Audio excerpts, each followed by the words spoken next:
Good evening. This meeting in the Board of Education for September 16th, 2013 is called to order. Our first two speakers, Dr. Martin Pall and Merry Callahan. I'm Martin L. Pall. I'm Professor Emeritus of Biochemistry and Basic Medical Sciences at Washington State University. I've been a Portland resident for the last 5 years, and I've been working on environmental medicine since about the year 2000. I've received 7 major international honors for my work in that area, and I gave a copy of those to one of the school board members. And I'll be receiving an 8th at the end of next month in the U.S. And I published, so I'm talking about the issue of the safety or lack of safety of EMF exposures. And I published a paper on that a couple of months ago. That's been a real paradigm shift.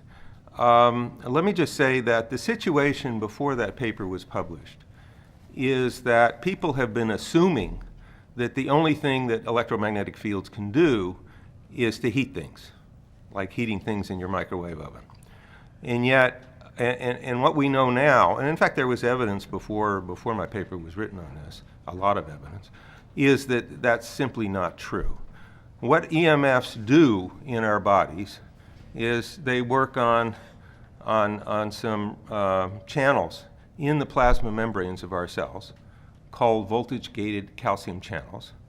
And what they do is they open up those channels, calcium flows into the cell, and it's the excess calcium in the cell that leads to all the biological effects that are produced by EMFs.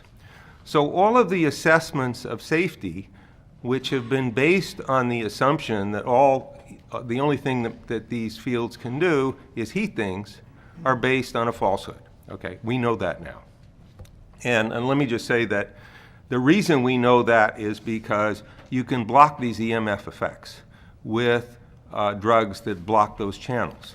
Now, those drugs have lots of side effects, so they're difficult to use clinically, but they're very useful scientifically.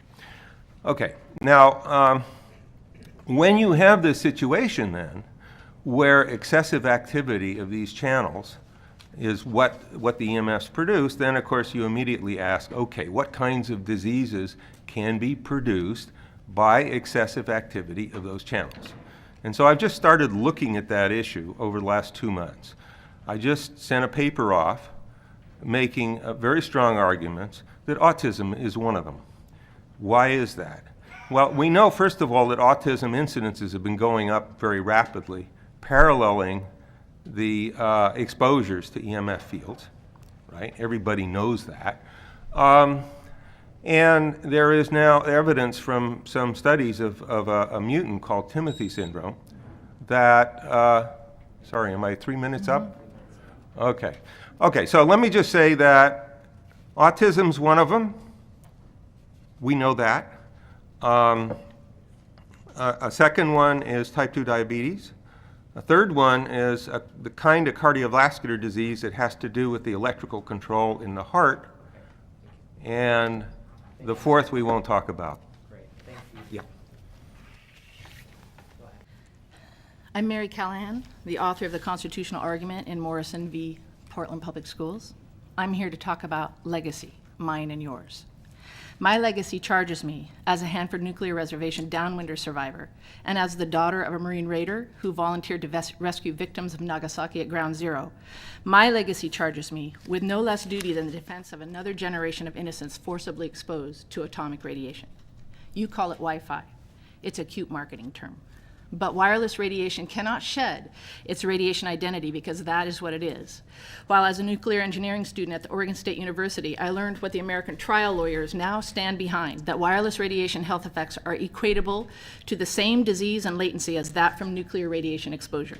In fact, this biggest trial lawyer association in the world, now called the American Association for Justice, just last week has thrown down the gauntlet to federal agencies in the wireless industry, that big telecom and wireless will go the way of big tobacco, of asbestos, and of lead paint litigation. Meanwhile, players like Cisco, Apple, AT&T promise any comers on school boards in local IT departments that they too can have a personal legacy building path. Just walk with us, they say. that you too can have a share of wireless pork barrel kickbacks from big telecom's gaming of the U.S. Department of Education's e-programs.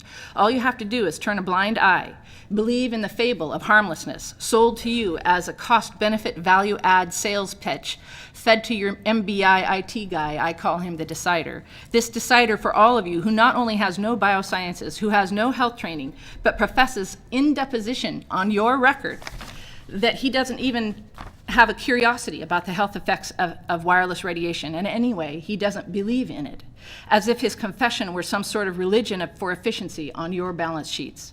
So this is your legacy. Like the emperor who has no clothes, you will have stood on the sidelines in a fable, while the wireless industry has paraded their naked untruths and misinformation, have trotted out their doubt about Wi-Fi health effects on children in schools, as if Wi-Fi is magic that floats through the air like butterflies. But Wi-Fi is not magic, and the emperor has no clothes. It took 27 years for my dad to die from Nagasaki. It took 35 years to figure out about Hanford downwinders. And Wi-Fi radiation, predicted by those who know, will follow this same latency period in disease.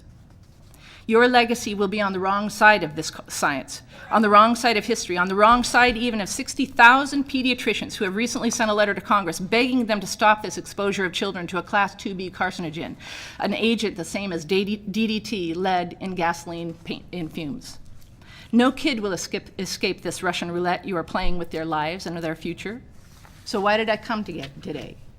To talk about legacy in 3 minutes or less. My legacy will stand in history. I ask the question, will yours?